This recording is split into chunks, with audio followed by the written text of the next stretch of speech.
මේ උතුම් වූ ධර්මදේශනය ප්‍රඥා නාලිකාව තුළින් විකාශය කිරීමට ප්‍රචාරය කිරීමට ධර්ම දානය සිදු කිරීම සඳහා කුරුණෑගල ගුරුලෑපොළ පදිංචි AMSR අබේවර්ධන මහත්මිය ඇතුළු පවුලේ සියලු දෙනා විසින් මෙම උතුම් වූ ධර්මදේශනය සඳහා සදැහැති දායකත්වය දරා තිබෙනවා. උතුම් වූ ධර්ම දානයන්ගෙන් ජනිත වන්නා වූ මහා පුණ්‍ය කුසලය 2021 වර්ෂයේ දෙසැම්බර් මාස 3 වන දින රෝගාතුරව සිට පරලෝ සැපත් කුරුණෑගල විශ්‍රාමික ගුරු උපදේශක AM කීර්තිරත්න පියාණන්ට පින් ලබාගත හැකි ස්ථානයක උත්පත්තිය ලබා ඇතනම් මේ පින් අනුමෝදන් වේවා. උපන් ආසන්න භවයකදී අනුගමනීය ප්‍රතිපදාවකින් චතුරාර්ය සත්‍ය අවබෝධ වේවා. පරලෝ සැපත් සියලුම ඥාතීන්ටද මේ පින් අනුමෝදන් වෙත්වා. සුජීවත්ව සිටින ඥාති හිත මිත්‍රාදීන් දරු මුණුබුරන් ඇතුළු සියලු දෙනා නිදුක් නිරෝගී සුවපත් භාවයට පත් වෙත්වා. ඔවුන්ගේ යහපත් ගුණ ධර්ම වර්ධනය වේවා. ගෞරවනීය දේශකයාණන් වහන්සේට තව තවත් මෙවැනි වූ ශාසනික සේවාවන් සිදු කිරීමට අවශ්‍ය ශක්තිය ධෛර්යය නිදුක් නිරෝගී සුවපත් භාවය ලැබේවා කියා බලාපොරොත්තු වෙනවා. එසේම වේවා කියා ආශිර්වාද කරනවා.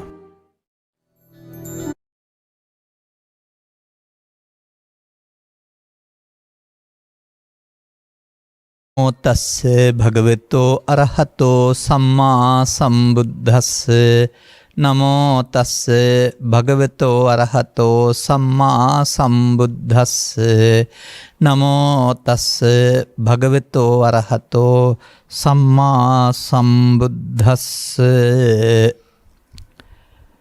අසංකතංචවෝ දේසිස්සාමි අසංකතගාමින්ච මග්ගං තං සුනාත තීති. ධර්මානුශාසනාවෙහි සදහැබර අනුග්‍රහක දායකත්වයේ දරමින්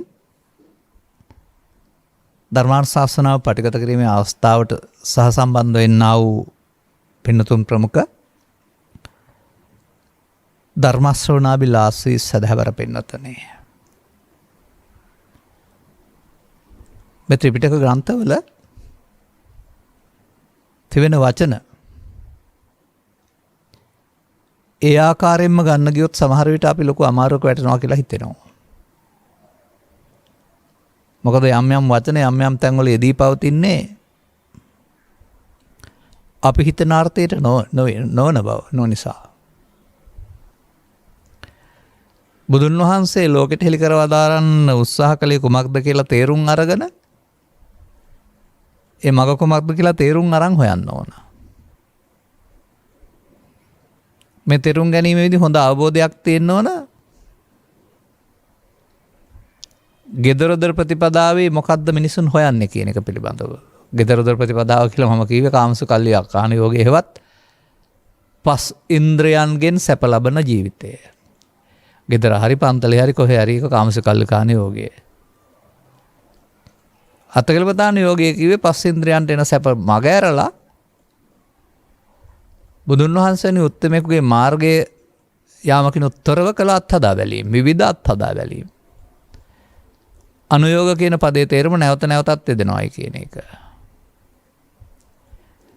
ඒ පිළිබඳ කොතරම් දේවල් ලබාගෙන හිටියත් අතකල්පතාන යෝගින් ඔවුන්ට ආසවක්ඛේ ඥානය නම් වූ ඥානය ලැබී නොතිබුණ බව සහ සෝවාන් ආදී මාර්ගඵල ලැබී නොතිබුණ බව අපි තේරුම් ගන්න ඕන.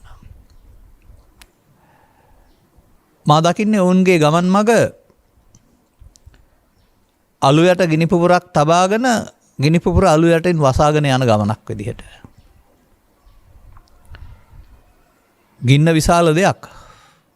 අලු යට ගිනි පුපුරක් තිබුණාම මේකේ ගින්නක් පේන්නේ නැහැ. නමුත් මේ අලු සුළඟ ගියොත් කාලය විසින් මේ සුළඟ යන්ට ඇරියොත් අලු ටික යම් දවසක මේ ගිනි පුපුරට පුළුන් කෑල්ලක් වැටිලා ගින්දරක් හටගත්තොත් ඒකට තව දර කෑල්ලක් වැටිලා වැඩි වුණොත් ආපහු මුළු ගින්නම අවුලවන්න පුළුවන්. ඒ කියන්නේ ගින්න අවුලන්ට අවශ්‍ය ගිනි පුපුර නිවි නැති බැවින්. මෙන්න මේ බැවින් මම මේ අත්කලමතාන යෝගයෙන් දකින්නේ දුක්ගින්නේ නිදහස්ව විදිහට නෙවෙයි දුක්ගින්න යට කරගෙන සැනසෙන අය. නමුත් ආපහු ආගන්තාරෝ පුනබ්බවම් කියන එකේ තේරුම ආපහු දෙවියන් අතරට මිනිසුන් අතරට මේ අපායටත් ඔවුන්ට යන්න පුළුවන්. මේ මග තථාගතයන් වහන්සේ අනුදැන වදාලා කියලා අපි පිළිගන්නේ නැහැ. මොකද උන්වහන්සේ කෙලින්ම වදාලේ නසේවිතබ්බා කියලා. ද්වේමේ අන්තා නසේවිතබ්බා. මේ අන්ත දෙකම සේවනය කරොත් ඔබට මේ පාර ලැබෙන්නේ නැහැ කියලා.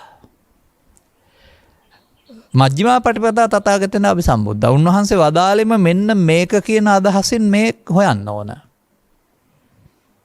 මම මේ ධර්මදේශනා දෙකක් එක ළඟ තියාගෙන මේක තියෙන වචනවල අර්ථ පැහැදිලි කරන අදහසින් තමයි මේ පූර්විකාවක් සපයන්නේ. තථාගතයන් වහන්සේ අරාන්ත දෙක බැහැර කළ බව මන්දයත් හීනෝ ගම්මෝ පුතුජ්ජනිකෝ අනර්ථයක්මයි.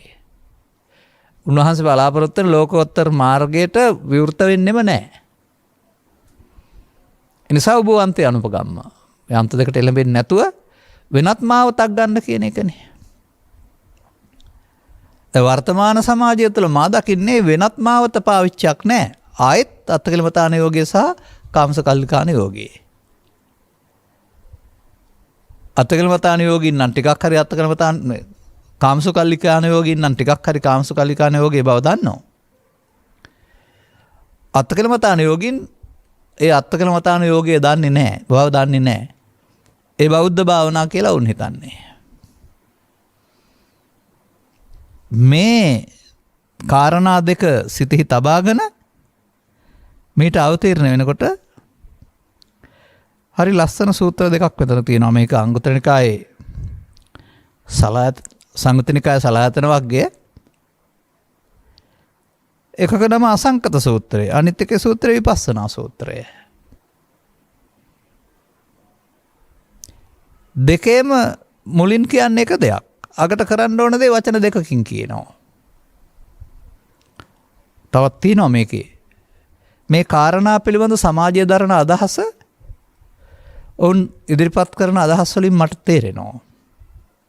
ඒ නිසා ඒවා නිවැරදි කරන්න ඕන නිසා තමයි මේවා ගන්නෙත්. දැන් බලන්න මෙතන මම කීවේ නැති වචනයක් තියෙනවා. අසංකතං චව භික්ඛවේ දේසිසා. මේ බුදුන් වහන්සේ වදාළ එකනේ. තමන් වහන්සේ ඉදිරියට භික්ෂුන් වහන්සේලා හිටපෙවෙන් උන්වහන්සේලාට කළ ආමන්ත්‍රණය තමයි භික්ඛවේ. ඒ තාමත් මේ සමාජයේ ඉන්නවා එක හාමුදුරුවන්ට කියපු දෙයක් අපට අදාළ නැහැ කියලා කියන අය. අර වචනේ අල්ලගෙන. අපි ධර්ම දේශනා කරන නම් දේශනා කරන්නේ වෝ වැරුණාම භික්ඛවේ නෙමෙයි. නුඹලාට. වෝ ශාවකා. සවන් දෙන භික්ෂු භික්ෂුණී උපාසක උපාසිකා පින්නොතනි ඔබට. ඒ අර්ථයෙන් තමයි අපි කතා කරන්නේ. ඒ නිසා ඒ ආමන්ත්‍රණ පදේ ගැන නිවැරදි කරගන්න ඕන සමාජයේම තමන් වහන්සේ ඉස්සරහා ශ්‍රාවකෙක් හිටියොත් ශ්‍රාවකයෙක් කියනවා. රාජකුමාරයෙක් හිටියොත් කුමාරිකාව කියලා කතා කරනවා. පරිබ්‍රාජක හිටියොත් පරිබ්‍රාජක කියලා කතා කරනවා. ගෘහපතියෙක් හිටියොත් ගෘහපති කියලා කතා කරනවා. රජ කෙනෙක් හිටියොත් රඤ්ඤෝ කියලා කතා කරනවා. ඒක ආමන්ත්‍රණයක් විතරනේ. අනතුරු පෙන්වන මාර්ගයට ස්ත්‍රී පුරුෂ ගිහි පැවිදි කියන ભેදයක් එහෙම වළංගු වෙන්නේ නැහැ. ඔවුන් අතර වළංගු වෙන්නේ කාටද කියන එක මේකේ පැහැදිලි කරලා තිබෙනවා. ශ්‍රතවත් ආර්ය ශ්‍රාවකෙක් වුණොත් ඒ ඕන කෙනෙක් ඔහුට වළංගුයි. අශ්‍රතවත් පුතග්ජනෙක් වුණොත් ඒ ස්ත්‍රී වේවා පුරුෂ වේවා ගිහි වේවා පැවිදි වේවා වනාන්තරේ හිටියා වේවා ඔහුට වළංගු නැහැ. උන්වහන්සේ මේ යෝජනා කළ ප්‍රතිපදාව වළංගු නැත්තේ අන්න එහෙමයි.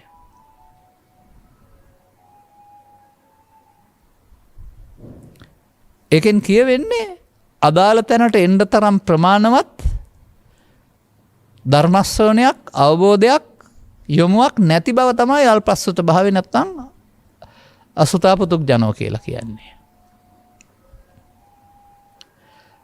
ඒ தත්ත්වය තේරුම් ගන්න පුළුවනි නම් මේකට ඇඳුම හෝ කෙස් ඇති නැති බව හෝ ගිහි පැවිදි බව හෝ මේවා වැදගත් සාධක නෙවෙයි. කුමක්ද මේ පද දෙකේ පෙන්වන මේ අසංකතංච හෝ දේසිස්සාමි අසංකත ගාමින්ච මග්ගංච කියන්නේ? අසංකත කියන පදේ සාමාන්‍යයෙන් පාවිච්චි කරනවා හේතු ප්‍රත්‍යයෙන් හට නොගත් කියන අර්ථය. නැත්නම් අසංකත කියන්නේ නිර්වාණයට. මේකේ තියෙනවා මහන්නේ ඔබට වරහන් ඇතුලේ අසංකතයක් කියන එක නිවනත්. අනතුරුව අසංකත ගාමින්ච මග්ගංච. අසංකතය කරා මෙහෙවන්නා වූ මග ඔබට දේශනා කරන්නයි යන්නේ.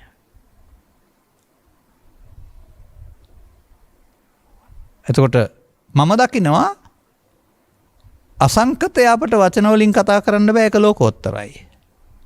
මග ලෝකෝත්තර නෑ මග අපට කතා කරන්න පුළුවන්. මග ලෞකිකයි ඵලය ලෝකෝත්තරයි කියලා මම දකින්නේ.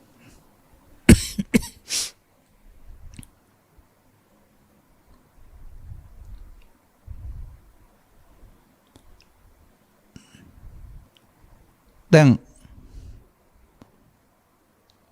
කතමංච බික්කවේ අසංකතං. මොකද්ද මේ ලෝකයා නිවන කියන වචනෙන් කතා කරන ස්වභාවය. ස්වභාවය කියන්නේ ඒකේ හැටි කියන එක. මෙතන හොඳ අර්ථයක් දීලා තියෙනවා.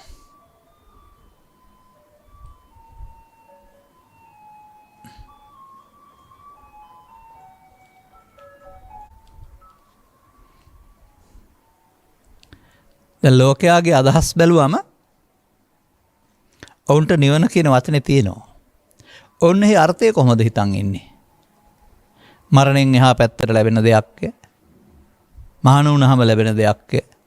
අනාගත බුදුහාමුදුරුවන්ගේ ශාසනයෙන් ලැබෙන දෙයක්ය. පින් කරපුවාම ලැබෙන දෙයක්ය. මේ සියල්ල එකතුව සමාජයයි. ඔය එකක්වත් නෙමෙයි මේකේ පෙන්වන්නේ. යෝ කියන්නේ යමෙක්. ඒ යමෙක් කියන්නේ ස්ත්‍රීද පුරුෂද ගිහිද පැවිදි කතාවක් නෑ.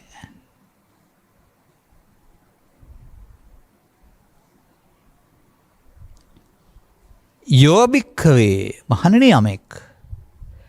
රාගක්ඛය දෝසක්ඛයෝ මෝහක්ඛයෝ ඉදං උච්චති ති භික්ඛවේ අසංකතං. යමෙකුට රාගයේ ඡේවීමක් ඇද්ද? දෝෂයේ ඡේවීමක් ඇද්ද? මෝහයේ ඡේවීමක් ඇද්ද? ඡේ වෙලාම බලන්න ඕන අසංකතේ හැටි. මා දකිනවා මොනම මාවතකින් හරි ඒ කියන්නේ ත්‍රිලක්ෂණයෙන් හරි චතුස්සත්යෙන් හරි පටිච්චසම්පාද නිරෝධයෙන් හරි කර්මක්ෂය කිරීමේ කර්මයෙන් හරි මරණ සතිය වැඩිමෙන් හරි ත්‍රිවිධ විතර්ක ප්‍රහාණයෙන් හරි මේක වෙන්න ඕනේ. එතන නිවන් දකින්න නම් පින් කරන්න ඕන කියන මේ අකට කියන්නේ මේ ප්‍රාථමික අදහසේ ඉන්න එපා. නිවන් දකින්න නම් පින් කරන්න කියන එක අනාගත බුදු සාසනය නිවන් දකින්න නම් එතෙක්කල් සසරේ ඉන්න පින් කරන්න ඕනේ. ඒ තේමාව. එහෙම නැත්නම් මිනිසුන් අතර හෝ දෙවියන් අතර හෝ පැවිද්දේ හෝ ආයවර්ණ සැප බල අඩුවක් නැතුව ලැබෙන්න නම් පෙරපින් කළ බව තියෙන්න වෙනවා. පුණ්‍ය කර්මයක විපාකයක් වශයෙන් හිතනවා සමාජය තාමත්. ඔය අපි අවුරුදු 25ක් 30කට ඉස්සෙල්ලා ධර්මශාලාවල කතා කරනකොට අම්මලාගෙන් ඇහුවා මම දකින්න මොකද කරන්න පින් කරන්න ඕන කියලා කියනවා. ඔවුන් පාඩම් කරගත් එක අර කියන්නේ. අපි මේ කියන්නේ පාඩම් කරගත් එක නෙමෙයි. මේ ග්‍රන්ථවල තිබෙන පෙළ. පෙළ පොතේ තිබුණාට පෙළ ප්‍රායෝගික වුණේ නැත්තම් ප්‍රතිඵල ලැබෙන්නේ නැහැ. පෙළ දහම පොතෙන් හඳුනාගෙන අපි භාවිතා කළොත් තමයි අපට පෙළේ අග තියෙන ඵලය හම්බ වෙන්නේ. දැන් එතකොට ඔන්න අසංකතයට යන පාර තමන්ගේ සිතේ පවතිනා වූ රාග, ද්වේෂ, මෝහ ඡය කරන ප්‍රතිපදාවක යන්න ඕන බිඳුවට ඉවර වෙන්න ඕන. මොනවා කරලා හරි. මෙතන ඊළඟ වචනේට මම සූත්‍ර දෙකෙන්ම ගන්නවා එක. කතමෝච බික්කවේ අසංකතගාමී මග්ගෝ. මහණෙනි මොකද්ද ඒකට යන පාර?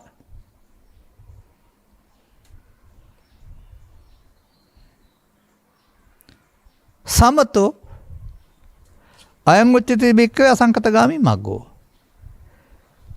සමතය.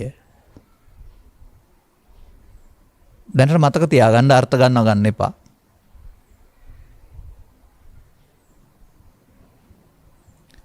දැන් මෙහෙමනම් මේ බුදුන් වහන්සේ 15 පෙර ආය අනුගමනය කළා වූ මාර්ගය කියන අර්ථය එන්න බෑ මේකෙන් සමතය කියලා. එහෙනම් මේකේ අර්ථය සංසිඳීම. සංසිඳෙන්නේ කොහොමද වැඩෙන්නේ කොහොමද කියලා හොයාගත්තාම මේ ප්‍රශ්නෙට උත්තරේ හම්බ වෙනවා. සංසිඳන මාවතක යන්න ඕන. නමුත් වර්තමානයේ භාවිතා වෙන්නේ මේ අර්ථයෙන් නෙමෙයි මේක. තවත් සූත්‍රවල මම දැකලා තියෙනවා සමතය ලැබෙන උපකාරයක්ද විදර්ශනාවෙන් ලැබෙන උපකාරයක්ද සමත විදර්ශනා දෙකම වඩන්න ඕනේ කියලාත් කියලා තියෙනවා. නමුත් ඒ සමත කියලා කියන්නේ ධර්මයේ තේරුම් ගත්තේ නැතුව කෙලෙස් යටපත් කරන අරමුණක් වැඩිම කියන අර්ථයට ගත්තොත් වැටෙන්නේ අත්කලමතාණයෝගිට. මොකද ඒවැය ෂේවීමක් නැහැනේ. අනුයාරයෙන් සේ ප්‍රතිපදාව කියන්න ඕන. ඒවයි සිදු වෙන්නේ මොකද්ද? තදංග විස්කම්බන හේවත් යටපත් වීම හෝ ඈත් වීම. අර මුල සිඳලා නැහැ. ගින ගන්න තියෙන මූලයේ අඟුරු ටික යට වෙනවා ඇරුණාම ඒක නිවෙන්නේ නැහැ. ඊළඟ සූත්‍රයක් ගන්නවා මම. ඒකට විපස්සනා කියලා තියෙනවා. ඒකෙත් අර කියන පදමයි තියෙන අසංකතංචවෝ දේසිස්සාමි අසංකතගාමිනී මග්ගංච. නිවනට යන මගක් දේශනා කරන්න හදන්නේ. ඊට පස්සේ නිවන කියන්නේ මොකක්ද අහපම ආයෙත් කියනවා රාගක්කයෝ දේසක්කයෝ මොහක්කයෝ. අර මේකමයි. හැබැයි ඊළඟට එනකොට මග්ගං. කතමෝච බික්කවේ අසංකතගාමී මග්ගෝ මග මොකද්ද? මෙතන සමතෝ කියපු එක මෙතන විපස්සනා කියලා තියෙනවා. දැන් ඉතින් මේක අත්කලමතානුයෝගයේ සමතය බුදුන් වහන්සේ මග විදර්ශනාව කියලා ගත්තට ගන්න හරියන්නේ නැහැ බැරි වෙනවා. දෙකම බුදු මගක්. මේ වචන දෙකෙන් අදාළ ක්‍රමයේ අදාළ දෙයදි වෙන්න ඕන මොකද්ද? මේකෙත් තියෙන්නේ රාගක්කයෝ දෝසක්කයෝ මොහක්කයෝ මේකෙත් තිබෙන්නේ රාගක්කයෝ දෝසක්කයෝ මොහක්කයෝ. ඒකනේ වෙන්න ඕන. අපි සාමාන්‍යයෙන් කියන්නේ ඉටියෙන් හරි මැටියෙන් හරි කමන්නේ බලලා මීවල්ලන්න ඕන කියලා. අන්න මේ රාග දේශ මොහ කියන අදහස් මිනිසුන්ගේ සිත්වල ජනිත වෙලා වර්ධනය වෙන්නා වූ ගසක් විනාශ කරන පිළලක් වගේ. පිළල කුඩයි. නමුත් ගසේ සාරේ උරාගෙන ගස මරා දාන්න පුළුවන්. අතුපතර විහිදී ගියන් පසුව ඒක කපලා දාලා වැඩක් නැහැ ගහ මැරෙනවමයි. අතුපතර විහිදෙන්න පෙර මේ ගලවන්න හෝ අත්ත කපලා දාන්න පුළුවන් නම් ගහ බේරා ගන්න පුළුවනි. මිනිස් ජීවිතයේ ගසක් නම් සදහම් පිළිබඳ අවබෝධයෙන් තොර ගත කරන ජීවිතයේ ගසට වැළඳන පිළිලක් වගේ. ආරම්භයේ පටන් අවසානය දක්වා මිනිසුන් වශයෙන් මොන දේවල් කරමින් ජීවත් වුණත් රාග වේපොල්ලම්, දෝෂ වේපොල්ලම්, මෝහ වේපොල්ලම් කියනවා මේ තුනේ විපුලත්වයෙන් ජීවිතේ විනාශ වෙනවා. මේක තවත් දේශනාවක නම් කරලා තිබෙන්නේ කුමක් කියලාද? පරිහාන ධම්මං ඕබික්කවේ දේසිස්සාමි. මහණෙනි මම ඔබට ජීවිතේ විනාශය ළඟා වෙන හැටි කියන්න කැමතියි පරිහාන.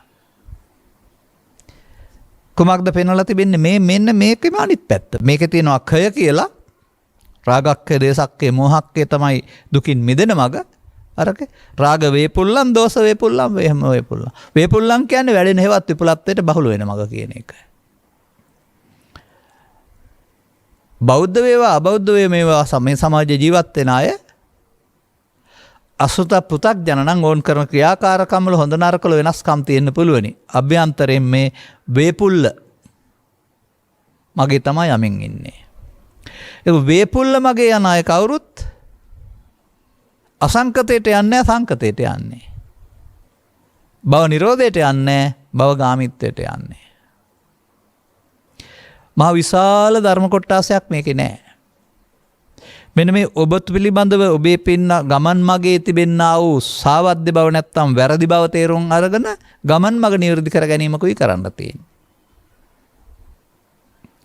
නමුත් ගමන් මඟ වැරදි බව පෘථග්ජන සමාජය දන්නේ නැහැ. ඔවුන් කරන කියන සියලුම කාරණා හරි කියලා ඔවුන් හිතන්නේ. නමුත් පෘථග්ජන පුද්ගලයෙක් වශයෙන් කරන කියන හරි වැරදි කියලුම කාරණා ඒ මට්ටමින් හරි වැරදි. එහෙම නැත්නම් ඒ මට්ටමින් පින්පව් කියන සියලුම කාරණාවල බුදුන් වහන්සේගේ ඇසින් බලන කල භවගාමීත්වය නැමැති වැරද්ද තියෙනවා.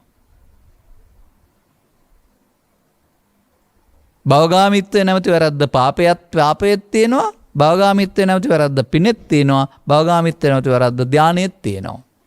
බුද්ධානුශාසනාව අහන්ට ලැබෙන සකලවිද මිනිස් වර්ගයා තේරුම් ගන්න ඕන. බුද්ධානුශාසනාවෙන් තොර තමන් ගත කරන ජීවිතය කොතරම් නිවැරදියයි පෙනුනත් හිතුවත් උගත්යයි බුද්ධිමත්යයි ධනවත්යයි සාධාරණයයි හිතුවත් ඒ පවතින්නේ පෘථග්ජන භාවය තුළ නම් ඒක තුළ බුදුන් වහන්සේ වදාළ සාවද්‍ය බවක් තිබෙනවා. ඔහු ස්වකීය ජීවිතය තුළ දුක් එක් රැස් කරමින් ඉන්නවා. ජීවිතය දුකයි නෙමෙයි. පසුගිය දේශනාවක මම පැහැදිලි කළා මේක. ඔහු දුක් ළඟා කරගන්නවායි කියලා. අන්නේ සැප ලබන්ට යන මාවතේ දුක් ළඟා වෙන ආකාරය පිළිබඳ අවබෝධයක් නැතිකමට පෘථග්ජන භාවය කියලා කියනවා. එසේනම් මේ මාර්ගයේ භික්ෂුන් වහන්සේලාට මේක දන්න නිසා වේපුල්ලම් පෙන්නලා නැහැ. ෂේ විතරයි පෙන්නලා තිබෙන්නේ.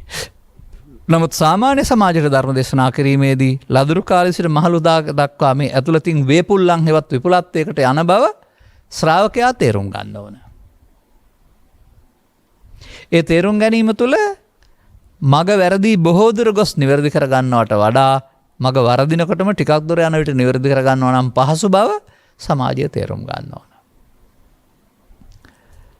දැන් මා ඉපදුන හැදුණු ඇරුණු මගේ මව්පියන් මුතුන් මිත්තන් ජීවත් වන සමාජය තුළ මම දකින්නේ මග වැරදි අවුරුදු 60ක් 70ක් 80ක් දක්වා ගිහින් දැන් නිවැරදි කරගන්න බණ හොයන ධර්මශාලාවට ගිහින් බණ අහන බුදුදහමක්. එතකොට අර බුදුන් වහන්සේ වදාළ ඇතුළතින් වේපුල්ල භාවයට පැමිණිලා ඉවරයි. පැමිණෙන්න ඕන මොඩේකට පුළුවන්.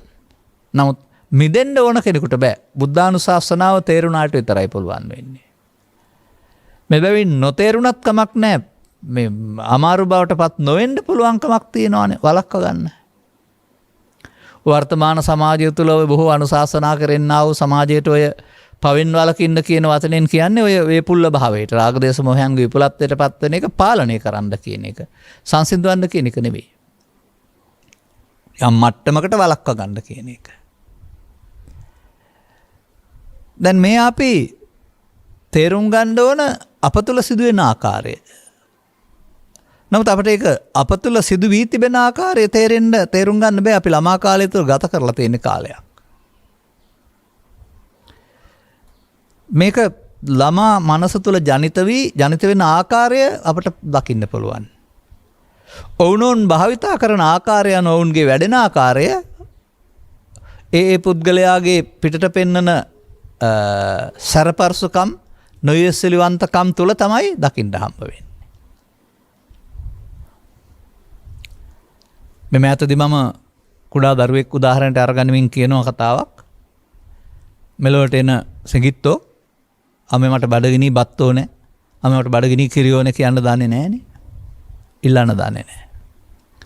නමුත් බඩගින්න දැනෙනවා ඔහුට. ඒක ප්‍රතිචාර දක්වන විදිහක් අම්මලා හොයා ගන්නවා. කෙඳිරි ගාන එක හරි අතපය එහාට මෙහාට හොලවන එක හරි මොකක් හරි. ඒකෙන් තේරුම් ගන්නවා මේ ඔහුට කැමැත්තක් ඇති වෙලා කිරිබොන කියන එක. ටික දවසක් යනකොට ඒ ඉරියව්වෙන් දෙන්න අම්මටත් අමතක වෙනවා ගානකුත් නැතුව යනවා. වෙන වැඩ එදෙනකොට යුට්ටක් ලොකු වෙනකොට. දැන් කෙඳිරි ගාලා බැලුවා හම්බ වෙන්නේ නැහැ. තව ටිකක් ලොකුවෙන් කෑ ගහනවා හයියෙන්. ඒත් හරියන්නේ නැත්නම් තරහෙන් කෑ ගහනවා. ඔබ දැකලා ඇති. යටගිරියෙන් කෑ ගහනවා කියලා අපි කියමු. දැන් ඒ ඉල්ලනවා. තවත් ටිකක් දවස් යනකොට එහෙම කෑ ගැහුවත් අම්මා එතනන් අමතක වෙනවා. ඒ දරුවාම මාස 5ක් 6ක් 7ක් යනකොට ඉසක ඇටි කාලලා අදින්න හරි ළඟ තියෙන දෙයක් කළා විසි කරන්න හරි පුරුදු වෙනවා. මේ මම දැක්කේ දරුවෙකුගේ ක්‍රියාකාරකත්වයක්. ඔහුගේ පිටපැත්තෙන් ක්‍රියාව පේන ආකාරය. දැන් ඇතුළත මොකද්ද මේ ක්‍රියාත්මක වෙන්නේ කියලා හොයන්න. අන්න ඒක තමයි මේ මූලය. අර බඩගින්නට ආහාර ඕනකම කැමැත්ත. ඒකට ඉඩ නැති වෙනකොට තරහෙන් කෑ ගහන එක ව්‍යාපාදේ. ව්‍යාපාදේ මදි වෙනකොට අල්ලපු එකෙන් දමලා ගහනකොට විහිංසාව. මේ කාම විතර්කයේ ව්‍යාපාද විතර්කයේ විහිංසා විතර්කයේ බීජ රෝපණය වෙන්නේ කුඩා කාලෙදී දරුවෙකුගේ. ඉතින් ඔය පිළිබඳ අවබෝධයක් නැති දරු අම්මලා තාත්තලා ගුරුවරු හැමදෙනෙක්ම මේ තුන බලවත් කරන්න උදව් කරනවා. තමන්ගෙත් බලවත් වෙලා අනිත් අයත් බලවත් කරන්න උදව් කරනවා. මේ තුන බලවත් කිරීම මිනිසා දුකටපත් කිරීමයි කියන තේමාව සමාජයට ගත්තොත් එහෙම. එනම් මව්පියන් හරි ගුරුවරු හරි අධ්‍යාපනඥයෝ හරි හැමදෙනා මේ දරුවන්ගේ මේ දුකටපත් වෙන පාරට හේතු ඉදිරිපත් කරන්න නැතුව වහලා දායිනේ. නමුත් වර්තමානයේ විවර වෙන්නේම මේක බලවත් කරන පාරට. දැන් අර ලදරුවා ගාව තිබුණා වූ මොහොනේ තිබෙන අහිංසක බව හිනාව කියන එක මේ තුන් අවස්ථාවේදී අතුරුදහන් වෙලා නේද? පස්සේ ආය ආවට. දරුව හදන අම්මලා තාත්තලාම ටික දවසකින් කියනවා නේද? ඒ තරම් කීකරුණයක් දඩබ්බරයි දැන් මටත් ගහන්න එනවා නපුරුයි. ඒ පුද්ගලයාද නපුරුනේ. කායද නපුරුනේ. නෑ අර චිත්ත අභ්‍යන්තරයේ ත්‍රිවිධ විතර්කයේ බලවත් වෙන ආකාරය. දැන් ත්‍රිවිධ විතර්කයේ බලවත් වෙනවා කියන එකේ තේරුම සංකතයට යන්නේ. නිවනින් ඈතට දුකට යන්නේ. දැන් අත්තමුත්තව ත්‍රිවිධ විතර්කය ගැන දැනගෙන හිටියේ නෑ නේද? පන්සලට ගියා මල් පහන් පූජා කළා පින්කමක් කරගත්තා කටින පින්කමක් කරගත්තා ගෙට ගෙව දුන්නා පාංශු කුල දුන්නා. නමුත් ගොවිතැන්පත් කරන්න යාමේදී දේශපාලනය කිරීමේදී අන්න ඕනේ ප්‍රශ්නවලදී චිත්ත අභ්‍යන්තරයෙන් මේ තුන පාවිච්චි කළා. පෘථග්ජන මිනිසා කියන්නේ මේ තුන අවියක් විදිහට පාවිච්චි කරන කෙනාට. කාම විතර්කය, ව්‍යාපාද විතර්කය, විහිංසා විතර්කය. මේ පෙන්වන්නේ එක තමයි රාග, දෝෂ, මෝහ කියන්නේ ඒ තුන තමයි. පොඩි වෙනස්කමක් සහිතව මොහ කියන එක සමහර විට විහිංසා කියන එකෙන් කියවෙන්නේ නැහැ. ඊට වඩා ගැඹුරුයි විහිංසා කියන එක. නමුත් මොහ කියන පදේ මුලාව කියන අර්ථය තියෙනවනේ. එතනත් මුලාවක් තමයි තියෙන්නේ. දැන් මේ බාහිර වශයෙන් සුදු ඇඳගෙන හිටියට, අටසිල් සමාදන් වෙලා හිටියට, සිවුරු පොරවන් හිටියට, පන්සලක හිටියට, ආරණ්‍යක හිටියට ඔවුන් කරන්නේ මේ තුන බලවත් කරන එක නම් මම දකිනවා ඔවුන්ට ආගමික ජීවිතයක් නැහැ. අපි දකින තේමාවෙන් අපි කතා කරන්නේ. ඇඳුමක් ඇඳගෙන අතුපතු ගාගෙන මලක් පහනක් පූජා කරන බුද්ධ පූජා තියාගෙන අපි ආගමිකයි කියලා ඉන්නවා වෙන්න පුළුවන්. තව ශික්ෂාපද සමාදානයක. නමුත් ඇතුළතින් ඒ සීමාව තුලත් ඔවුනොවුන්ට පේන්න බැරි මේ තුන නම් බලවත් කරන්නේ. දැන් ඔහු යන්නේ කොහාටද? සංකතයට නැත්තම් දුකට. ඔහුට කවදාවත් තනියෙන් මෙහෙම දෙයක් වෙන බව තේරෙන්නේ නැහැ. තේරෙන්නේ නැත්නම් වැඩෙනව ඇරුණාම ශේ ප්‍රතිපදාව කොහොමත් තේරෙන්නේ නැහැ.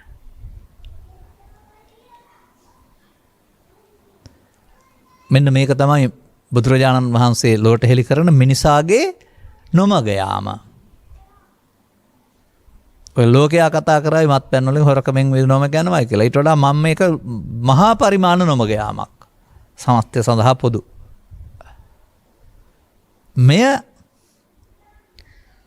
මේ ජීවිතය තුළ මේ බලවත් කර ගැනීම ප්‍රමාදයයි දුකටපත් වීමයි.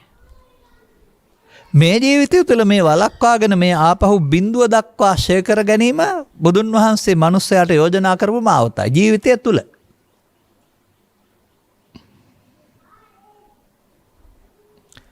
මා දකින්නේ ඉතිහාසය තුළ බුදුන් වහන්සේගේ ධර්ම ප්‍රචාරක සේවා තුළ උන්වහන්සේගේ ඇසුර ලැබූ අය මම මේ පාර යන්න කැමතියි කියලා කියපු එක තමයි මම අද පටන් තෙරුවන් සරණ ගිය බෞද්ධයෙක් වෙනවා. අපි වගේ අම්මා තාත්තා බෞද්ධ හින්දා කටේ කිසු දෙයන් ඉස්සලා බුද්ධං සරණං ගච්ඡාමි කියලා බෞද්ධයෙක් උනේ නෑ ඒගොල්ලෝ කවුරුත්. බුදුන් හෝ ශ්‍රාවකයෝ හමු වී මේ මං දෙක අසංකතගාමිත්වයයි සංකතගාමිත්වයයි දෙක තේරුම් අරගෙන මම සංකතගාමිත්වය යන්න කැමති නෑ. මං අසංකතගාමිත්වය තෝරගන්නවා කියප එක තමයි ඔය තෙරුවන් සරණ ගත වීම බෞද්ධ කියන එකේ සැබෑ අර්ථය කියලා මා අද දකිනවා.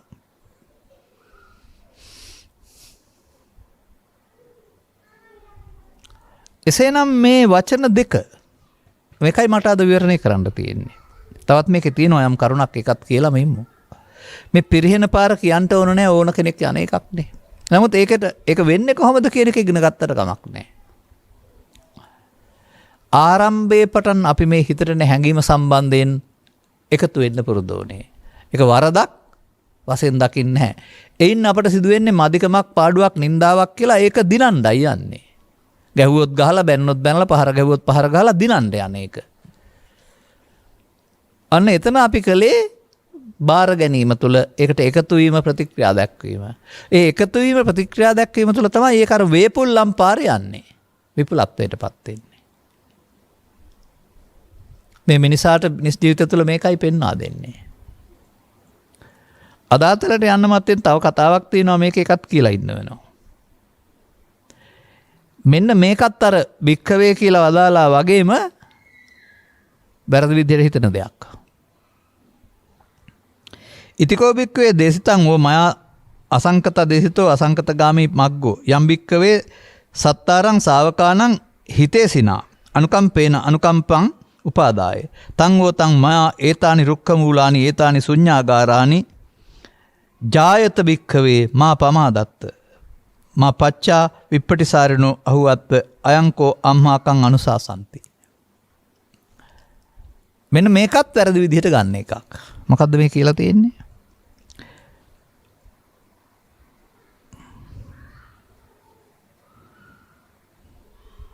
මම ඔබට මේක දේශනා කළා.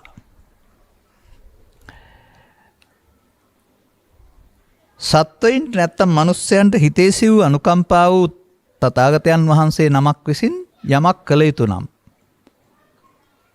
අනුකම්පා උපදවාගෙන ඔබට මා විසින් එය කරලයි තියෙන්නේ. ඒ තමයි කරුණ පැහැදිලි කරන එක. දැන් කියනවා ඔය තියෙන්නේ රුක් සෙවන, ඔය තියෙන්නේ පාලු කුටි. එතෙන්ද ගිහින් සංසුන් බව වඩන්න අප්‍රමාද වෙන්න. අන්න අරණ්‍යගතව රුක්ක මූලගතව කියන එක ඊට පස්සේ ගන්නවා ඔක්කොටම කැලේට ගිහින් ඉඳගෙන ඉන්න ඕන කිව්වයි කියලා. ගෙදර මේක බෑ කියලා. ඒ භික්ෂුත්වය කුමක්ද? භික්ෂුත්වය ආහාර ටිකක් හොයාගෙන නිදහසේ ඉන්න එක. ඒකේ අර බාහිර කටයුතු නෑ. අපිට වර්තමානයේ තියෙන සියලුම සමති වලට යන්න තියෙන කටයුතු මොකක්වත් නැහැ. එයන් සම්පූර්ණයෙන් බැහැර වෙලා. එහෙනම් උන්වහන්සේලාට ගැටෙන්න කාරණා නැහැනේ. එනම් පූර්ණ කාලීනව මනෝද්වාරයට මුහුණ දීලා එන කාරණා සංසිඳවන්න කාලය ගන්න පුළුවන්. මේකෙන් කියන්නේ අනිත් අය වැඩ අතහැරලා ගහක්ම නේද ගන්න ඕන කියන එක නෙවෙයි. අන්න එක තමයි නිවැරදි කරගන්න ඕන කාරණාව. උන්වහන්සේලාට විවේකයේ ඇති බැවින් මනෝද්වාරයට මුහුණ දී සංසිඳවන්න කියලා වදාලා. කාර්ය තියෙන අයට තමන්ගේ කාර්යයන් කරන ගමින් ඇයි අනිත් පැත්තට දේශනා කළා නැද්ද? තිට්ටං චරන්න සින්නෝවා සායනෝවා කියලා. ඒ ගහක් කැටිනක ඉන්න කියලාද තියෙන්නේ? සතර ඉරියව්ව. හිටගෙන ඉඳිද්දි, වාඩි වෙලා ඉඳිද්දි, දිගා වෙලා ඉඳිද්දි ගමන් කරද්දි. එනිසා ඒකට ඒ ඉරියව්ව නෙමෙයි වැදගත් වෙන්නේ. මේ අවස්ථා තුන තමන්ගේ හිතට එන්නේ කොයි වෙලාවේද? එනතුරු බලන් ඉඳයි ඕනේ. පෙර මේක එනතුරු බලන් ඉඳලා ඒකට එකතු වෙලා ජීවිතය අවුල් කරගත්තා. දැන් සදහම් තේරුම් ගත්ත පුද්ගලයාට එන එක වදයක් නෙමෙයි, එන එක ඉවත් කරලා දාන්න උදව්වක් වෙනවා. එන්නේ නැතුව ඉවත් කරන්න බෑ. මොකද මේවා එනකොටයි තියෙන බව තේරෙන්නේ හේතු වශයෙන් සැඟවී තියෙන තැන තියෙනවා කියලා හොයන්න බෑ. එතෙන්ට ගොස් අර සතුරන්ට පහර දෙනවා වගේ එතෙන්ට ගිහින් පහර දෙන්න බෑ. මේ නිසා මේ පිළිබඳ ලස්සන වචනයක් යොදලා තිබෙනවා uppannam. uppannam කාම විතක්කං, uppannam ව්‍යාපාද විතක්කං, uppannam ඒව උපදින්න එපා කියලා නෑනේ. දැන් අර සමත පදේ මම විග්‍රහ කරනවා. හොඳයි අර ධානය සංසුන් අරමුණක් අරගෙන ඉන්නකොට දැන් uppannam තියෙනවද? උපදින්න දෙන්නේ නැතුවනේ ඉන්නේ. මා මේ ආසනයේ සිටින විට මේ ආසනය සුව පහසුයි කියලා හිතන්න ඔබ හැමෝම මේකට ඇලුම් කරනවා. නමුත් ඔබට මේකේ වාඩි වෙන්න බෑ මා ඉන්නතුරු. අන්න වගේ යම් අරමුණක් සිතේ තිබෙනතුරු අනිත් අය එන්නේ නැහැ. සමත කියන පදයෙන් අරමුණක් කරන් සංසුන් කළොත් එහෙම එනං අර රාගදේශ මොහ මූලයන් එන්නේ නැහැ යට වෙලා තියෙනවා වරුණාම ඒක බුදුන් වහන්සේ වදාළ මග වෙන්න බෑ. ඒක බුදුන් වහන්සේ වදාළ සමතේ වෙන්න බෑ කියලා මම කියන්නේ. ඔය ලංකාවේ තියෙන මේ දවස්වල සමත මණ්ඩල කියලා. මොකක්ද සමත මණ්ඩල කියලා කියන්නේ? අර්බුදයක් සමතයකටපත් කිරීම. ඒ සමත පදයේ සිංහලයට ගන්න ඕනේ සංසිඳීම කියන අර්ථය. එනම් රාගදේශ මොහ සංසිඳන පාරක් ගන්න කියලා මේ කියලා තියෙන්නේ. වැඩෙන්නේ කොහොමද සංසිඳෙන්නේ කොහොමද කියන කාරණය පිළිබඳව ශ්‍රාවකයා අවබෝධයක් ලබා ගන්න ඕන. වැඩෙන්නේ ආතක් පාතක් එලවක් මෙලවක් නැතුව උපදින හැම එකටම එකතු වෙන්න ගියාම දවලක් රැයක් නැතුව තමන්ගේ හිතට එන හැම එකක්ම බාර අරගෙන ප්‍රතික්‍රියා දක්වන්න ගියාම ඒ බාර ගැනීම තුළ චිත්තාභ්‍යන්තරේ මේක තුනකට බෙදෙනවා. ඒ තුන ඔස්සේ වැඩෙනවා. ඒක තථාගතයන් වහන්සේ වදාරනවා පරිහාන ධම්මං ඔබික්ක වේදේසි සමහණින් මම ඔබට පිළිහැටි කියන්නයි යන්නේ. රාග වේපුල්ලම්, ද්වේෂ වේපුල්ලම්, මෝහ වේපුල්ලම්. දැන් රාග වේපුල්ලම්, දේශ වේපුල්ලම්, මෝහ වේපුල්ලම් නම් ඒක ආගමික ජීවිතයේද? ගෙදර හිටියත්, කැලේ හිටියත්, පන්තලේ හිටියත්, උපාසිකා වෙලා හිටියත්, භික්ෂුණී වෙලා හිටියත් අන්න ඒකයි සමාජය තේරුම් ගන්න ඕන.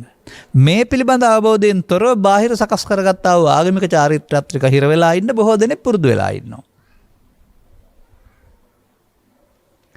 මම දකින්නේ ඒක නොගැඹුරුයි. ඒක දසවස්තුක සම්මාදිට්ඨියෙන් එහාට යන්නේ නැහැ. අර මුහුණ දෙය යුතු තැනට මුහුණ දෙන්න අවශ්‍ය අවබෝධය සහ සතිය උන්ට වැඩින්නේ නැහැ. මේ අසහනය තුළ මේ අපරාධය තුළ නේද සම්බුදු සසුන හිර වෙලා තියෙන්නේ කියලා අපට පේනවා. අන්න මිනිසුන් අවදි කරන්න ඕනේ. මිනිසුන්ට සිහිය දෙන්න ඕන. මිනිසුන්ට අවබෝධය දෙන්න ඕන. මිනිසුන් වීරියමත් කරන්න ඕන.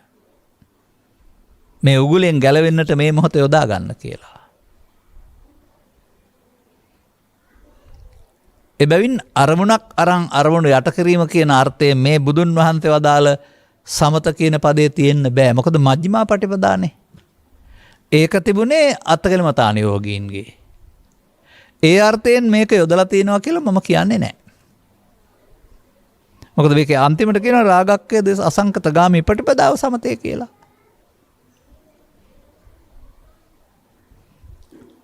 සාමාන්‍යයෙන් සංසිඳනවා කියන එකේ තේරුම මොකද්ද? අඟුරු දර ටිකක් දාලා ගින්දර තියලා තිනවා දැන් ගිනි අඟුරු නිසා ඇවිලෙනවා. දැන් ගින්න නිවා ගන්න එකනේ සංසිඳීම කියන්නේ. ඉතින් ඒකට කරන්න ඕන වැඩේ මොකද්ද? දර නොදා ඉන්න එකනේ. දර නොදා හිටියොත් ගින්න තවදුරටත් පැතිරෙන්නේ ඇවිලෙන්නේ නැහැ. තියෙන දර ටික ඇවිල්ලා ඉවර වෙනවානේ.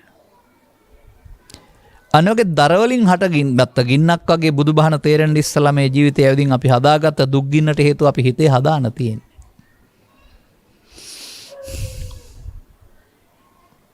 ඒ ටික තමයි අපිට මේ දුක් ගෙනත් දෙන්නේ. ඒක තමයි දුක් ගින්න.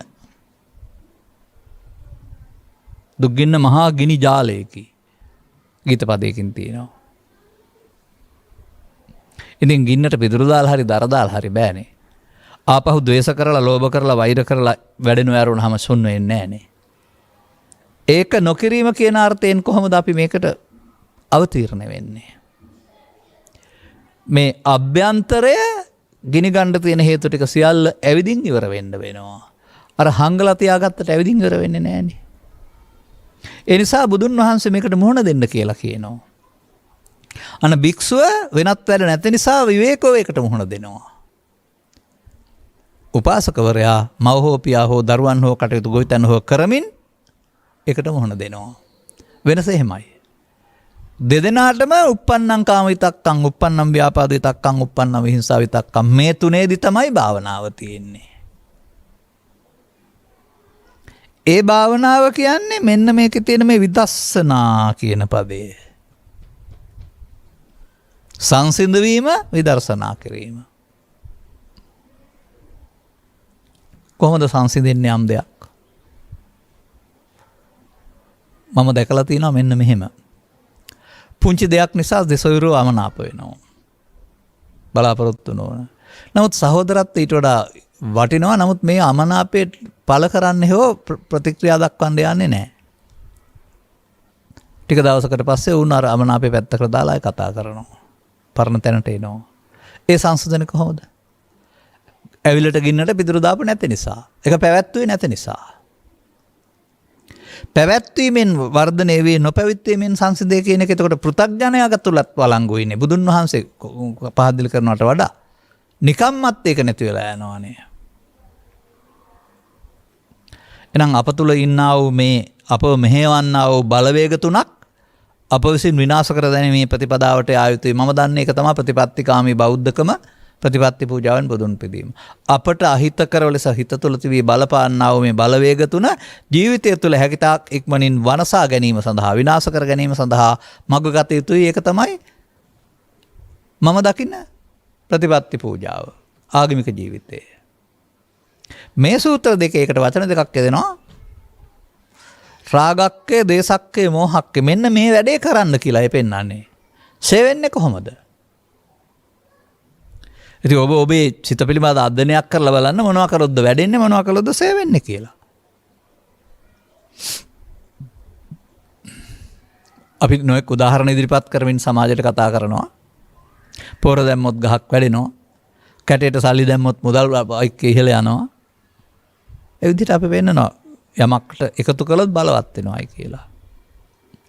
මෙන්න මේ ලබාගත් ජීවිතේ හැම විටම අදින් උදා වූ දවසේ උදේ පටන් රැ වෙනතුරු මෙන්න මේ මොහොතේ මිනිසා විසින් මේ හැඟීම් තුනට එකතු වෙනවා නම් ඔහු එය බලවත් කරගන්නවා. ඔහු එන්නට ඈතට යනවා. සැනසීමෙන් ඈතට යනවා. ඔහු නිවීමට ලං වෙනව නෙමෙයි නිවීමෙන් ඈතට යනවා. අවසානයේ පෘථග්ජන භාවය තුළ වයෝවෘද්ධ භාවයට පත්වීම තරම් කනගාටුදායක දෙයක් මම දකින්නේ නැහැ. පෘථග්ජන භාවය තුළ වයෝවෘද්ධ භාවයට පත්වීම. මතක තියාගන්න. වයෝවෘද්ධ භාවයට පත්වීම නෙමෙයි. මන්දයත් එවිට අර ගත කළ ජීවිතයේ සියලු දේවල් මතක් වෙනකොට හදාගන්න අවශ්‍ය සිහිය නැහැ. පශ්චාත්තාපය. මට මතකයි මෑතදී මට මොන ගැහුණ වැඩිහිටියෙක් නිකමට කියපු වචනයක් තියෙනවා. ඒක සාමාන්‍යයෙන් සංවර භාෂාවෙන් කියනවා නම් හොඳයි කියලා මට හිතෙන්නේ. මහලු වෙන එක තරම් වදයක් නෑ තවත් කියලා කිව්වා. නමුත් මහලු වෙනවනේ අපි. මේ වැදගත් වෙන්නේ කයෙන් මහලු වීම නෙමෙයි. අර අවබෝධයෙන් තොරව මහලු වුණාම ඒකට එන අදහස් ටික දරා ගන්නට හැකියාවක් නෑ. ඒවා ඔක්කොම ගෙඩි පිටින් හිතට එනවා. එතකොට අවදි වූ තැන් පටන් නින්දට යනතුරුම කැපිච්ච පණුවෙක් වගේ නැත්තම් රාගෙන් දේශෙන් මොහෙන් අන්දව අන්න එතකොට දැන් මිදෙන්න තේරෙන්නේ නැහැ. අයි දුක විඳින්න වෙනවා. හොඳයි මේක අවුරුදු 30 දී හරි 40 දී 50 දී හරි අයින් කරන පාර අල්ලගත්තොත් දැන් ජීවිත අගට යනකොට සිදුවන අසාධාරණකම් හරි මදිපුංචිකම් හරි නොසකෙලි හරි ඔක්කොමත් ඊට පස්සේ අනුන්ට දොස් පවරන්න වෙනුවට Taman හිත හදාගන්න තැනක් බවට පත් කරගන්න පුළුවන් නම් වැඩිහිටි නිවාසයක හිටියත් පොල්ලත්තක හිටියත් පන්සලක හිටියත් ගෙදර හිටියත් අම්මලා තාත්තා බලාගත්තත් නැතත් හිත හදාගන්න පුළුවන් නේද? ඒ නිසා මම දකින්නේ අනාර්ය භාවය තුළ මහලු භාවයේ දුකක්. ආර්ය භාවය තුළ ඒක අර පැසුණු හිසින් බුහුමම් ලැබුවක වගේ අත්දැකීම් සහිත භාවය තුළ ඊටු ටික හදන්න අවස්ථාවක්. මන්දයත් මේ නොදන්න කාලේ හංගගත්ත ටික හංගලා තියාගන්න බෑ. හංගලා තිබුණොත් කොයි වෙලාව හරි එළියට ඇවිදින් වද දෙනවා. එළියට ආ වෙලාවට අල්ලගෙන අයින් කරාම හැංගෙන්න බැරි වෙනවා. එතන එළියට එන්න ඇරලා දැකලා අවසන් කිරීම නැමැති ක්‍රියාවලියක් මේ බුදු සමයේ සඳහන් කරනවා. ඔය එළියට එන්න ඇරලා දකින්නවා කියන එක තමයි uppannam කාම විතක්කං, uppannam කාම විපාපාද විතක්කං, uppannam විහිංසා විතක්කං කියන්නේ එළියට එනවට. දකින්න නැහැ කියන එක තමයි අදිවාසේති නප්පජහති නවිනෝදේති නබියන්ති කරොති යන්න අනිත් අයගේ ඉරණම. ආර්ය පුද්ගලයා නාදිවාසේති. දැන් ඔබට හවුල මේක කරන්න පුළුවන් කියලා හිතෙනවාද? මම නම් දකින්නේ මම ඔක අද නෙමෙයි 2005 ප්‍රකාශ කරලා තිබෙන්නේ 2005 ඕන නම් මට ඒ පටිය මගේ ළඟ ඇති හොයලා දෙන්නම් කටහඬ කොහොමද කියන්න දන්නේ නැහැ. ඒ තේරුණ දවසේ තමයි ඒක කිව්වේ. භාවනාව යනු අතිශය පෞද්ගලික ක්‍රියාවලියකි කිසිවෙකුටත් කරවිය නොහැක තමන් විසින් කරගත යුතුය. අදටත් මේ මගේ ප්‍රකාශය වළංගුයි මතක තියාගන්න. මේ විතර්ක උපදින්නේ හවුලේද? කොහරි ගිහින් ඉඳගෙන ඉන්නකොට නෑ අදාළ කරුණු යෙදෙනකොට. ඒ තම තමන්ට අදාළ ශේස්ත්‍රයේදීනේ. පෞද්ගලික නැද්ද? තමන් විසින් ඉවසීමෙන් අයින් කරගන්න එක අනුන්න කරන්න පුළුවන්ද? කරවිය නොහැක. කරගත යුතුය. ඒ 2005 දැන් අවුරුදු 17යි මේ ප්‍රකාශය අදටත් වළංගුයි. ඒ ඔය එක එක જાතියේ භාවනා කරන සමාජයට මම ඔය කියන්නේ. මන්දයත් ඒ භාවනා පදේ අර්ථය මිනිස්සුන් හිතන් ඉන්න හැටි වැරදි. ඉඳගෙන ඉන්න ඕනේ, ඇස් දෙක පියාගෙන ඉන්න ඕනේ, වම් අත උඩ දකුණු අත තියාගෙන ඉන්න ඕනේ, වම් කකුල උඩ දකුණු කකුල තියන් ඉන්න ඕනේ. ආහාර ගන්න නැතුව ඉන්න ඕනේ, කැලේකට ගිහින් ගහක් යට ඉන්න ඕනේ. ඔහොම තමයි හිතන්නේ. භාවනා කියන පදේට. නෑ ඒක අගට නේ දෙන්නේ. ආනාපාන සති භාවනා, ඉරියාපත භාවනා, පිළිකුල් භාවනා, සමත භාවනා, විදර්ශනා භාවනා, සමසතලිස් කර්මස්ථාන භාවනා, මෙත්තා භාව. මොකද ඒ කියන්නේ? යමක් වැඩි දියුණු කරනවා කියන එක. වඩනවා කියන අර්ථය තමයි භාවනා. ඕන එකකට හරිනේ. ඕන එකට හරි වුණාට ඕන එකක් බුදුසාමේ භාවනාව වෙනවද එතකොට? නෑ මේ වදාළ සමතේ හෝ මේ විපස්සනාව. වැඩෙන්න ඕන. වැඩෙනවා කියන එකේ තේරුම. වැඩෙනවා කියන එකේ තේරුම ඉස්සරවම අහු වෙන්නේ නැහැ. අපි ඒකට අහු වෙනවා.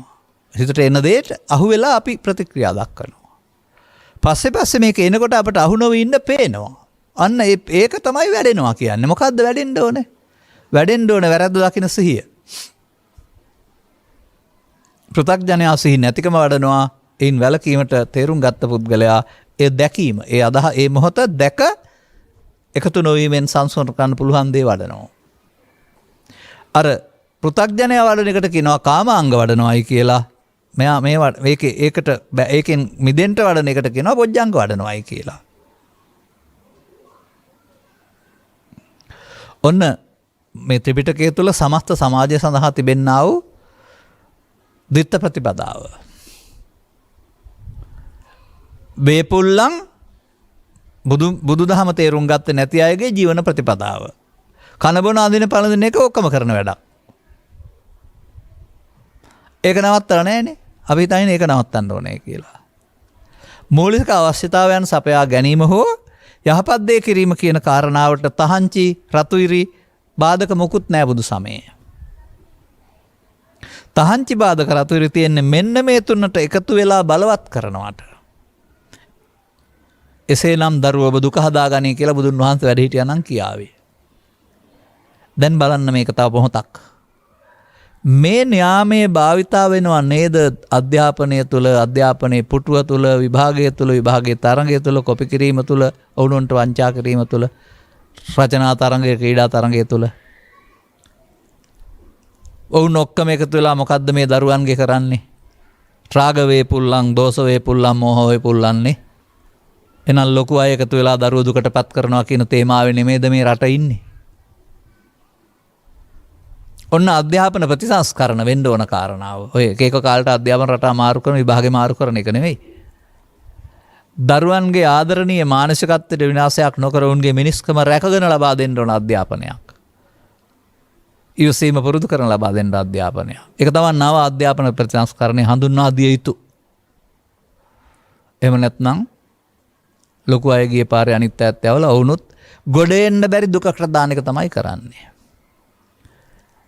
අනතුරු හොස්සාකින් මැස්ස යන්න බැරි, අසල්වාසීන් පේන්න බැරි, පෙම්වත ආපහු මරලා දාන විරුද්ධවාදියෙක් බවට පත්වන පෙම්වතිය, පන්තියේදී අහලුවාට පිහියෙන් ඇල්ලා මරණ, ඊළඟ ගැටලුවකදී ඊට පස්සේ බෝම්බයක් නැත්නම් වෙඩි තබා ගන්න මේ ත්‍රිවිධ විතර්කයේ පිළිබඳ පාලනයක් නැති නරුමය ටිකක් ඉස්සරහට හදපුවාම මීට වඩා ලෝකේ ගිනිකෙලි සම්දර්ශන බලන්න පුළුවන්. ඒවා කරන්නේ පුද්ගලයෝ කියලා ආණ්ඩුව දැක්කට නීතිය දැක්කට බුදු සමය දකින්නේ ඒවා කරන්නේ ඔවුන්ගේ චිත්තවල පවතිනා වූ මේ ත්‍රිවිධ විතර්කයේ බලවත් වීම. එහෙනම් ඒක නැත්නම් නේද සාමකාමී මිනිස්සු ඉන්නේ. ඉතින් මැරිච්ච මිනිස්සුන්ගේ මේක නැති කරයි කියලා සමාජයක් හැදෙනවද? මැරිච්ච මිනිස්සු නැති කරන්න බෑ.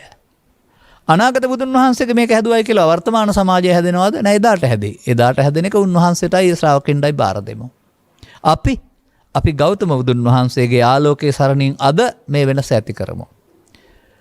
ඔබට පේනවද මේක අධ්‍යාත්මික විප්ලවයක් කියලා? තම තමන් විසින් තමන්ගේ චිත්තසංතානෙහි උපදවාගෙන තමන් විසින් මේ වදකයාගෙන් නිදහස් වෙන්න ඕන. මම නෙමේකට වදකයා කියලා තියෙන බුදුන් වහන්සේම අන්තරා මලා අන්තරා අමිත්තා අන්තරා සපත්තා අන්තා පච්චත්තික අන්තරා වදක. හතර ටිකක් ගෙයින් ගෙනත් තියාගෙන කන්න බොන්න දීලා උන් අපට කරදර කරනවා කියලා කියනවා. ඒකනේ මේ කරන්නේ. බුදුරජාණන් වහන්සේ මේ හතුරන් ඇතුළු වෙන හැටි දකිනවා අනිත් අයට මේ හතුරන් අයින් කරන හැටි තේරෙන්නේ නැහැ. අන්න බුදුරජාණන් වහන්සේගේ විශේෂත්වය මේ හතුරන් ටිකෙන් නිදහස් වෙන පාර පෙන්වනවා. දුක්ඛ නිරෝධ ගාමිනී පටිපදා කියන්නේ ඒකයි. ඒ තමන් විසින්ම කළ යුත්තක් බව පෙන්නනවා. අන්න එතනයි විශේෂත්වය. ඔබ වෙනුවෙන් මේක බුදුන් වහන්සේට හෝ මාවට හෝ පියහට හෝ කාටවත් කරන්න බෑ. ඔබ ඇති කරගත්ත යම්තා ප්‍රමාණයක් ඇද්ද ඒසා 100 නම් 100 වතාවක් 10 නම් 10 වතාවක් 5 නම් 5 වතාවක් උත්සාහය සමාන වෙන්නේත් නැහැ. එළන කරු 100ක් නම් දුක් 100ක් නේ. තම තමා මෙන්න මේ සිද්ධිය පිළිබඳව පෞද්ගලිකව අවබෝධ කරගෙන තම තමන් ජීවත් වන ශේස්ත්‍ර තුල තමයි තමන්ගේ මේ හැඟවන සතුර එළියට එන්නේ කියලා තේරුම් අරගෙන අන්නේ පිළිබඳව අවබෝධයෙන් හිටියොත් අවධානයෙන් හිටියොත් සතුර එන වෙලාවට අල්ලා ගන්න පුළුවන්.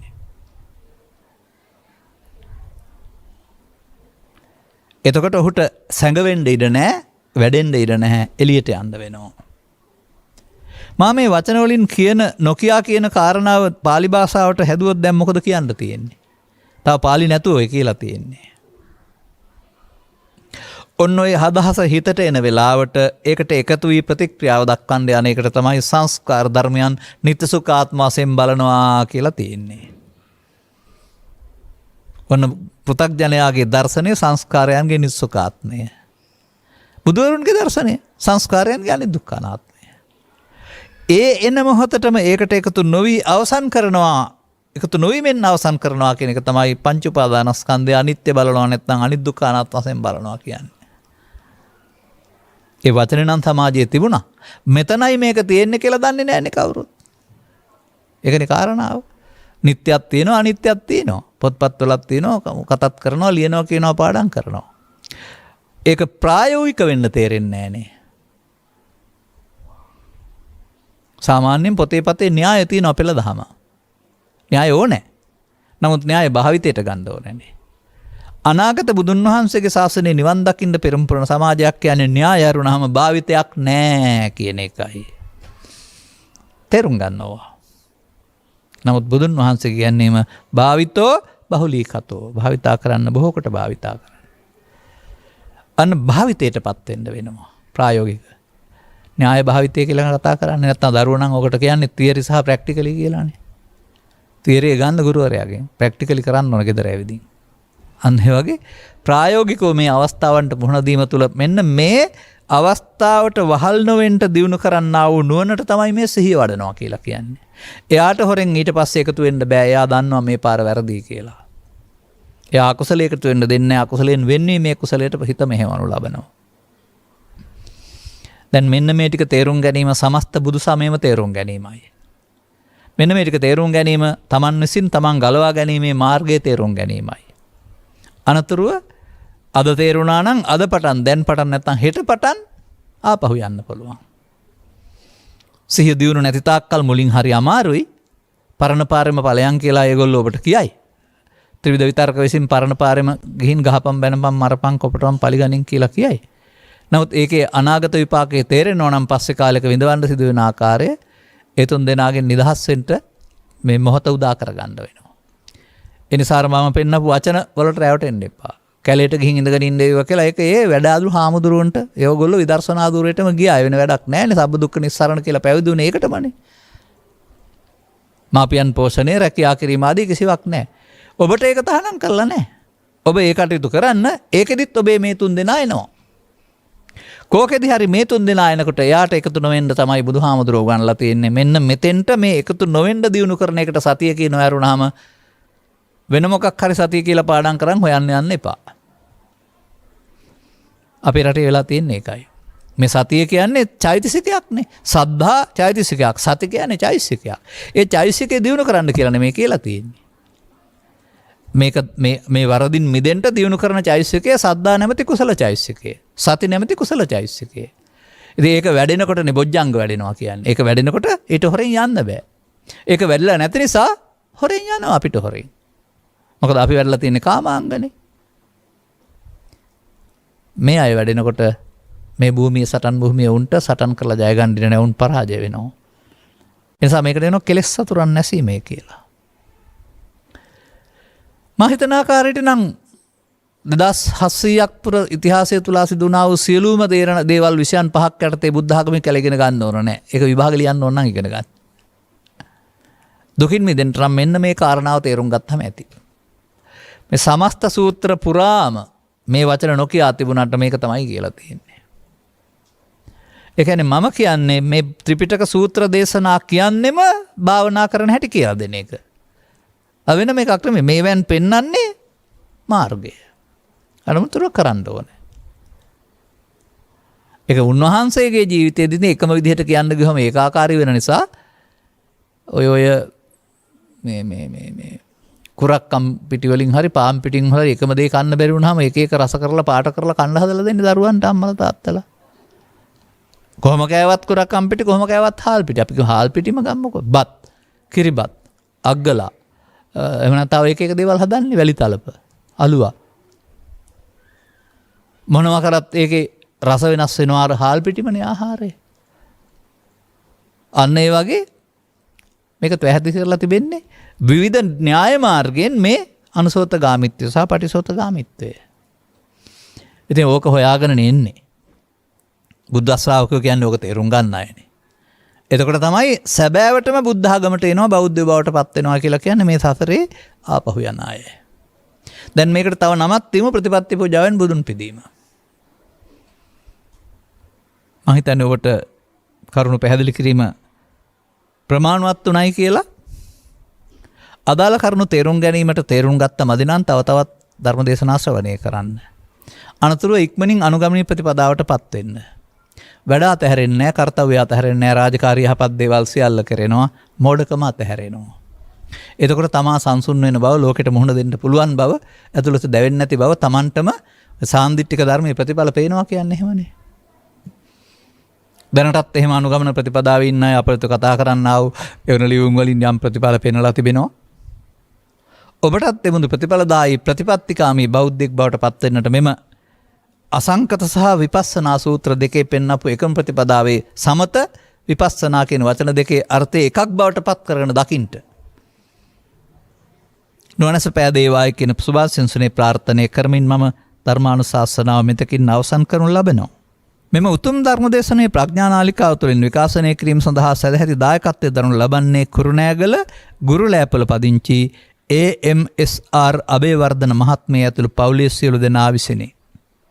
අරමුණු අතර මෙම උතුම් ධර්ම දාණයෙන් ජනිත වන්නා වූ පුණ්‍ය කුසලයේ 2021 දෙසැම්බර් මාස 3 වන දින රෝගාතුර සිට පරලෝසපත් වන්නට දුනා වූ කුරුණෑගල විශ්‍රාමික ගුරු උපදේශක AM කීර්තිරත්න පියාණන්ට උපහාරයක් වේවා. පින් ලබාගත හැකි ස්ථානයක උත්පත්ති ලබා ඇත්තම් පින් අනුමෝදන් කරගනිත්වා. මතුපන් ආසන්න භවයකදී අනුගමනීය ප්‍රතිපදාවක් වලින් චතුස්සත්‍ය අවබෝධයෙන් දුක් කෙලවර කර ගැනීමට ලැබේවා යන්න අනුග්‍රහක බවතුන්ගේ ප්‍රාර්ථනයයි. පරලෝසපත් සියලු ඥාති වර්ගයන්ට උපහාරයක් වේවා. අවශ්‍ය කෙනෙක් පින් අනුමෝදන් කරගනිත්වා. සුජීවත්ව සිටින හිතමිත්‍රාදී ධර්මණු වරන් ඇතුළු සියලු දෙනාට නිදුක් නිරෝගී සුවපත් භාවයේ වෙත්වා. ඔවුන්ගේ යහපත් ගුණ ධර්ම වර්ධනය වෙත්වා. උන්ගේ ජීවිත අධ්‍යාත්මික වශයෙන් සාර්ථක වෙත්වා. ගෞරවනීය දේශකයන් වහන්සේට තව තවත් මෙවැනි වූ ශාසනික සේවාවන් සිදු කිරීමට අවශ්‍ය ශක්තිය, ධෛර්යය, නිදුක් නිරෝගී සුවපත් භාවය ලැබේවා. ධර්මධානය සඳහා ධර්මදේශනාවක් කරවාගෙන ධර්මශ්‍රවණයෙන් දහම් පඬු පූජා කිරීමෙන් ජනිත කරගත්තා වූ ආනිසංසය මත පිහිටා පරලොවසෙපත් පියාණන් සහ පරලොවසෙපත් ඥාතීන් වෙනුවෙන් උපහාර දක්වා පින් අනුමෝදන් කරන්න. අනුග්‍රහක බෞතුන් වශයෙන් කටයුතු කළා ඔබ හැමටත් සවන් දුන්නා. හැමටත් මේ ධර්මුණු වන ආදී හැම දිනාටමත් ඉහාත්ම වශයෙන්ම මේ ත්‍රිපිටක සූත්‍ර තුල පෙන්වා වූ පරිහාන ධම්ම ප්‍රතිපදාවෙන් අතමිදී අපරිහාන ධම්ම ප්‍රතිපදාව අනුගමනය කිරීම තුළ තමයි මේ ධර්මනුමුරන් හියල දෙනාගේ ජීවිත නිරුක්නෝගී සුවපත් වෙන්නේ, යහපත් ගුණ ධර්ම වර්ධනය වෙන්නේ. එතුලින් ඔවුන්ට කල් නොයාම ඉහාත්ම වශයෙන්ම මේ බුදුන් වහන්සේ පැහැදිලි කර වදාළා වූ අසංකතගාමී ප්‍රතිපදාවට ප්‍රවිෂ්ඨ වෙන්න නුවණස් පෑදීම තුළින් ඉහාත්ම වශයෙන්ම ගෞතම බුදුන් වහන්සේ හෙළි කර වදාළා වූ නිවන සෙනස ජීවිතයක සුවය අතිදින්නට හේතු ආසනාව වේවායි සාදු කියලා ප්‍රාර්ථනා කරගන්න. සබ්බිහිතයෝ වජ්ජන්තු සබ්බ රෝගෝ විනස්සතු මාතේ බවත් අන්තරායෝ සුඛී දීඝායුකෝ බව හැම දිනාටම තෙරුවන් සරණයි.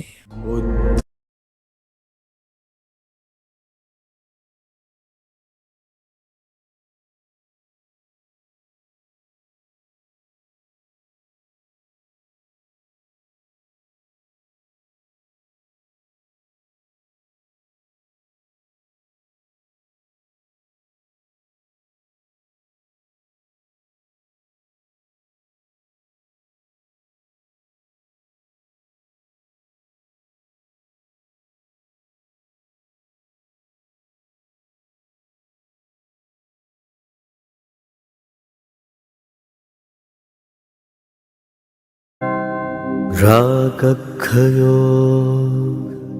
නිබ්බානං